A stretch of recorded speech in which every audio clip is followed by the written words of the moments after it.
Bismillahirrahmanirrahim. Assalamualaikum warahmatullahi wabarakatuh dan selamat petang. Pada hari ini, kumpulan saya yang terdiri pada 3 orang iaitu Fakira Akilah binti Nasaruddin, Nurul Izzah binti Cik Yon dan saya Siti Najah binti Ibrahim akan membentangkan tugasan satu subjek kaunseling budaya iaitu analisis keperluan komunikasi dan halangan dalam kaunseling silang budaya. Okey, sebelum kita pergi dengan lebih lanjut, kita akan tengok dulu isi kandungan iaitu yang pertama, pengenalan. Seterusnya kami akan membentangkan tentang keperluan komunikasi dalam kaunseling silang budaya, halangan dalam kaunseling silang budaya, kesimpulan dan yang terakhir sekali adalah rujukan. Okay, baiklah, kita akan lihat lebih dahulu apa itu komunikasi. Menurut Brains yang dipetik dalam Syed Ismail Syed Mustafa dan Sufi Miskan pada tahun 2001 menyatakan bahawa komunikasi ini adalah satu proses interaksi antara manusia yang melibatkan pertuturan dan pertukaran pendapat, gerak isyarat atau simbol. Ia maksud komunikasi ini adalah satu perhubungan di antara manusia yang menggunakan bahasa untuk komunikasi. Terusnya kita akan lihat apa itu kaunseling silang budaya. Kaunseling silang budaya ini merupakan satu proses yang terdiri daripada individu atau lebih iaitu kaunselor dan klien yang mempunyai perbezaan latar belakang dari segi budaya, nilai dan gaya hidup. Seterusnya, definisi yang kedua kaunseling silang budaya yang diambil daripada Rafidah Aga dan Lau 2014. Kaunseling silang budaya ini merupakan satu proses perhubungan kaunseling di antara dua orang atau lebih yang mempunyai perbezaan dari segi latar belakang, agama, budaya, bangsa, nilai dan gaya hidup. Ini maksud kaunseling ni adalah perhubungan antara dua orang atau lebih iaitu kaunselor dan klien. Contohnya, kaunselor adalah berbangsa Melayu dan klien terdiri daripada bangsa China dan India. Okay, seterusnya kita akan lihat keperluan komunikasi dalam kaunseling silang budaya. Jadi terdapat 6 keperluan komunikasi. Yang pertama adalah kaunselor dapat membina hubungan dengan klien, kaunselor dapat memahami dan mendalami permasalahan klien, kaunselor dapat memberikan bantuan kepada klien, perbincangan yang baik dapat dilakukan semasa sesi berlangsung, menunjukkan penghormatan kaunselor terhadap budaya klien dan keperluan komunikasi yang terakhir adalah menunjukkan kewibawaan sebagai kaunselor yang profesional. Okey, seterusnya kita akan lihat keperluan komunikasi yang pertama iaitu kaunselor dapat membina hubungan dengan klien. Membina hubungan ni dalam sesi kaunseling ia merupakan langkah yang pertama atau terpenting. Hal ini kerana tanpa ada pembina hubungan yang baik, sesi kaunseling yang dijalankan adalah tidak berkesan. Okey, membina hubungan yang terbaik adalah merujuk kepada hubungan yang terputik dan mesra antara kaunselor dan klien walaupun perbezaan agama, bangsa dan gaya hidup. Okey, untuk membina hubungan ni kita perlukan komunikasi. Jadi komunikasi ni kita akan menggunakan bahasa. Kat Malaysia ni kita mempunyai pelbagai bahasa, contohnya bahasa Melayu, bahasa Cina, bahasa Tamil dan kalau di setiap negeri pun ada dialek-dialek yang berbeza. Contohnya dialek antara negeri Kelantan dan bahasa pasar iaitu bahasa yang kita gunakan seharian. Yang bermaksud korpet tu adalah kalau dalam bahasa pasar ia bermaksud kupas. Contohnya kupas buah, tolong kupas buah apple dan sebagainya. Tapi ia berbeza dalam dialek bahasa Kelantan iaitu maksud korpet ni adalah merujuk kepada payudara wanita. Jadi kaunselor ni haruslah memandang berat terhadap aspek bahasa ini supaya tidak timbul salah faham di antara kaunselor dan klien. Jadi dengan adanya komunikasi yang baik ini antara kaunselor dan klien, membina hubungan dapat berjalan dengan lancar. Seterusnya kita lihat keperluan komunikasi yang kedua iaitu kaunselor dapat memahami dan mendalami permasalahan klien. Untuk memahami dan mendalami masalah klien ini, kaunselor haruslah mempunyai empati. Empati ini merujuk kepada kebolehan kaunselor untuk meletakkan diri dan ruang rujuk diri klien. Sebagai contohnya, klien berasal daripada keluarga yang broken family. Tapi kaunselor ni tak pernah. Kaunselor ni selalu hidup dalam keluarga yang sempurna, ada ibu apa-apa. Jadi walaupun kaunselor ni tidak mengalami masalah yang berikut, kaunselor ni harus sedaya upaya meletakkan diri dia dalam keadaan broken family. Jadi dengan adanya sifat empati, kaunselor akan dapat merasakan dan memahami diri klien tu dan menggalakkan klien untuk berkongsi permasalahan. Contohnya, kaunselor berbahasa Melayu dapat memahami klien berbahasa Cina meskipun terdapat perbezaan dari segi budaya dan agama. Keperluan komunikasi yang ketiga adalah kaunselor dapat memberikan bantuan kepada klien. Okay, dengan adanya komunikasi yang baik, kaunselor dapat memahami permasalahan klien. Dengan adanya komunikasi ni, kaunselor dapat memahami apa sebab terjadi suatu masalah itu berpunca daripada apa, sama ada daripada diri klien itu sendiri ataupun dari segi kognitif klien ataupun tingkah laku klien yang masalah itu berpunca daripada rakan sebaya. Jadi apabila kaunselor dapat memahami permasalahan klien yang baik, kaunselor dapat merancang strategi yang sesuai untuk membantu permasalahan klien apabila strategi yang sesuai ni apabila kaunselor ni benar-benar faham klien.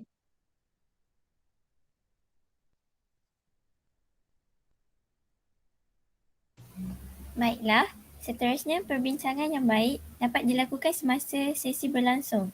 Seperti yang kita tahu, perbincangan ni sangat penting dalam sesi kaunseling, dalam menjayakan sesi kaunseling.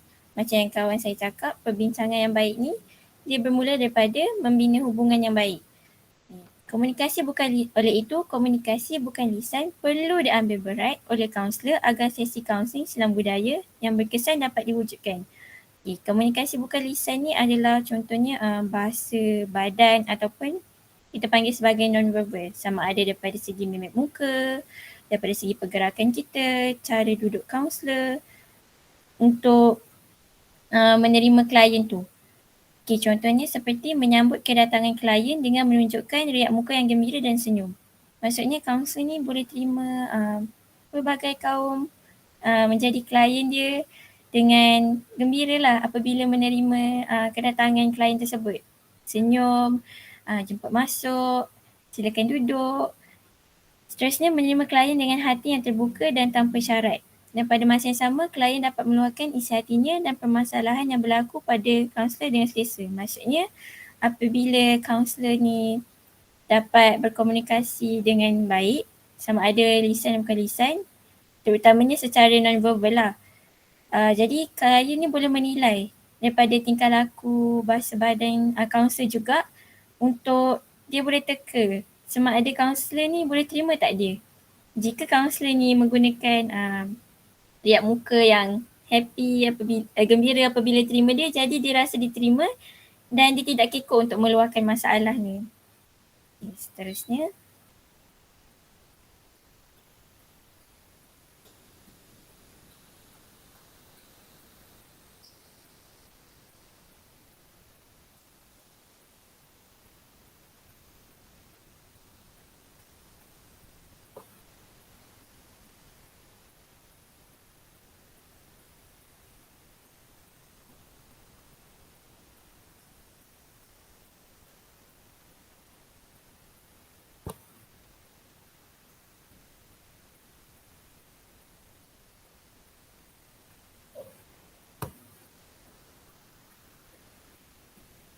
Baiklah, sementara itu saya nak memberitahu sikit pasal budaya. Apa itu budaya?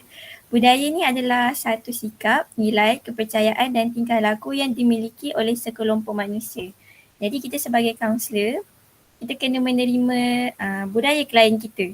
Mungkin cara sikap klien kita ataupun kepercayaan klien kita berbeza, tapi kita sebagai kaunselor, kita kena mengamalkan penerimaan tanpa syarat oleh Carl Rogers.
Teruskan Kira.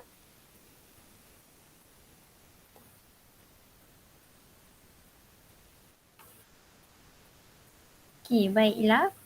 Seterusnya, kaunselor menunjukkan seterusnya, kaunselor menunjukkan penghormatan terhadap budaya klien.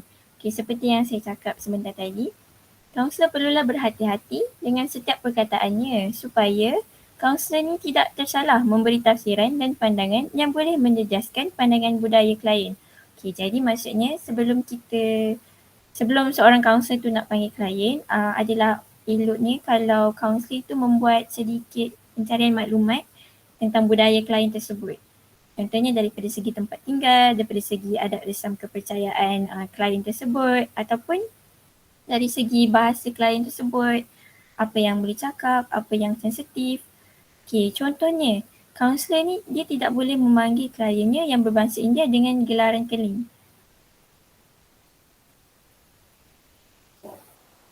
Okey, apabila kaunselor ni menunjukkan rasa penghormatan terhadap budaya klien tu, jadinya secara tak langsung klien akan berasa macam kaunselor ni menerimanya seperti yang saya cakap tadi. Jadi klien ni dia rasa selesa dan rasa dihormati, jadi dia tidak akan kekok untuk menceritakan masalahnya, terutamanya semasa sesi penerokaan berlangsung. Baiklah, seterusnya. Satu lagi. Seterusnya ialah menunjukkan kewibawaan sebagai kaunselor yang profesional. Yang mana keupayaan kaunselor menyelami klien mengikut budaya mereka sekaligus mempamerkan kredibiliti seorang kaunselor. Maksudnya apabila kaunselor ni menghormati budaya klien, secara tak langsung kaunselor ni mendapat respect, mendapat penghormatan juga daripada klien. Dan dia akan membuktikan bahawa kaunselor itu bertanggungjawab dan boleh dipercayai oleh klien. Kaunselor boleh mengamalkan penerimaan tanpa syarat terhadap semua klien yang datang daripada kepelbagaian budaya dengan menerima dan melayani dengan adil tanpa bias. Maksudnya walaupun kaunselor tu seorang Cina yang klien tu Melayu, India. Ini contohnya kita boleh tengok dalam kaunseling kelompok.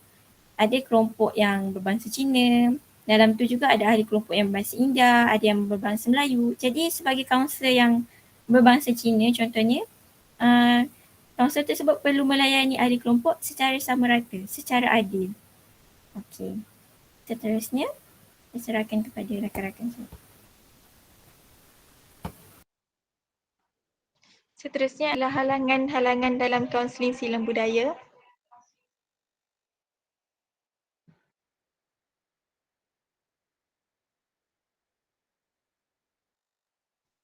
Okay, di sini terdapat 4 halangan dalam kaunseling silang budaya. Yang pertama adalah ethnocentrism, yang kedua stereotype, yang ketiga prejudice dan yang keempat diskriminasi.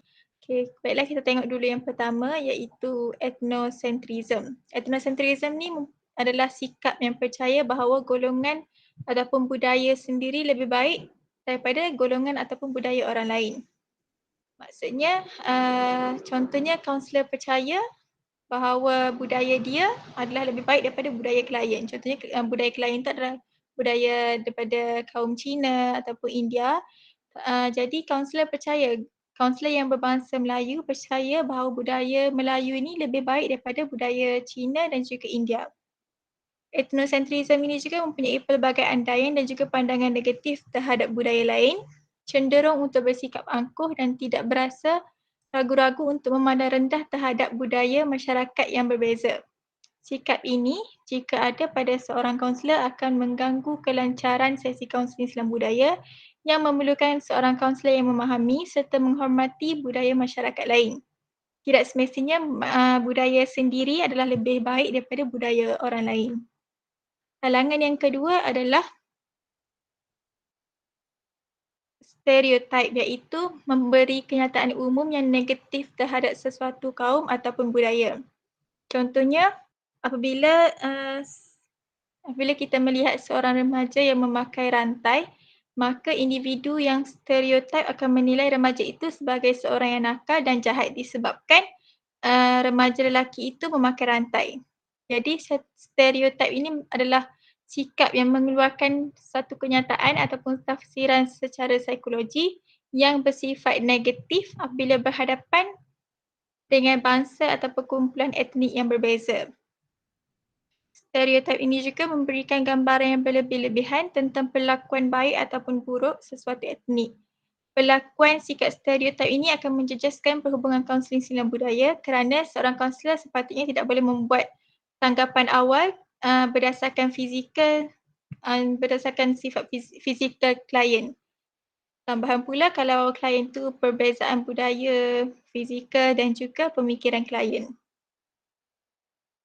Yang ketiga adalah prejudis. Sikap prejudis ini adalah sikap yang negatif terhadap ras, etnik ataupun budaya yang berbeza dan sikap yang negatif ini juga dibentuk daripada generalisasi yang tidak rasional terhadap kumpulan budaya yang lain. Contohnya, kaunselor berkata, saya tidak ingin menerima klien berbangsa Cina kerana mereka kaum yang pentingkan diri. Pernyataan negatif ini adalah tidak berasas, bermaksudnya tidak ada rujukan yang sahih ataupun perkara yang betul kerana kaum Cina bukanlah kaum yang pentingkan diri seperti mana kaunselor itu menganggap. Pandangan negatif yang bersifat umum ini adalah maklumat yang tidak berasas, tidak kukuh dan juga tidak tepat. Yang keempat adalah diskriminasi. Diskriminasi bermaksud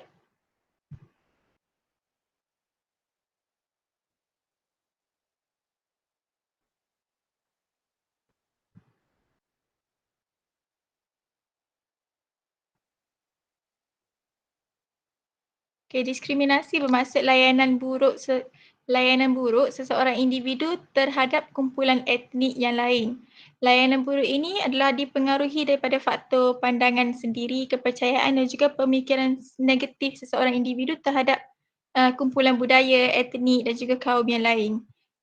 Diskriminasi ini terhasil daripada pandangan stereotip dan juga fikiran yang prejudis. Contohnya, seorang kaunselor tidak ramah apabila bertemu klien yang berbangsa Cina tetapi amat mesra ketika berurusan dengan klien yang berbangsa Melayu. Contohnya, disebabkan kaunselor ni merupakan bangsa Melayu, jadi kaunselor menerima dengan sangat terbuka klien yang berbangsa Melayu tetapi tidak menerima klien yang berbangsa Cina. Jadi diskriminasi ini akan mengganggu kelancaran proses sesi kaunseling silang budaya. Okey, kesimpulan daripada keperluan komunikasi dan juga halangan dalam kaunseling silang budaya ini adalah seorang guru bimbingan dan kaunseling haruslah peka terhadap aspek silang budaya kerana menurut Rogers dalam Sapora Sipon 2016, untuk mencapai satu perhubungan kaunseling yang boleh bergerak ke hadapan, terdapat 6 syarat penting yang perlu dicapai. Antaranya adalah penerimaan tanpa syarat. Bermaksud kaunselor tidak boleh memilih klien yang ingin mereka jalankan sesi kerana kaunselor perlu menerima klien mereka tanpa mengenakan sebarang syarat. Tidak kiralah klien itu merupakan bangsa Cina, bangsa India, kadazan dusun ataupun dan sebagainya. Jadi kaunselor harus menerima semua klien dia tanpa syarat dan tanpa memandang negatif terhadap klien. Justru guru bimbingan dan kaunseling haruslah sentiasa bersedia dengan mempunyai pengetahuan, kefahaman yang mendalam terhadap budaya-budaya lain. Guru bimbingan dan kaunseling tidak harus mengetahui dan mempunyai kemahiran dalam menjalankan sesi kaunseling terhadap klien yang berasal dari kaum yang sama dengan kaunselor, tetapi kaunselor haruslah memahami juga budaya-budaya lain kerana klien boleh datang dari pelbagai latar belakang, pelbagai kepercayaan, pelbagai pemikiran dan pelbagai budaya. Dengan ini, guru bimbingan dan kaunseling dapat mengelakkan daripada terjadinya sesuatu perkara yang boleh menghalang kelancaran sesi kaunseling bersama klien. Okay, sepanjang menyediakan slide ini, kami telah membuat rujukan terhadap beberapa buah buku dan juga jurnal. Okey, sekian itu saja daripada kami. Sekian, terima kasih.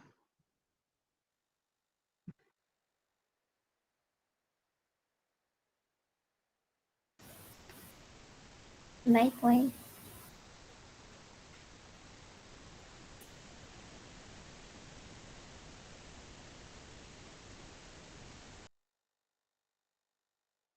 Kenapa dia still ada lagi?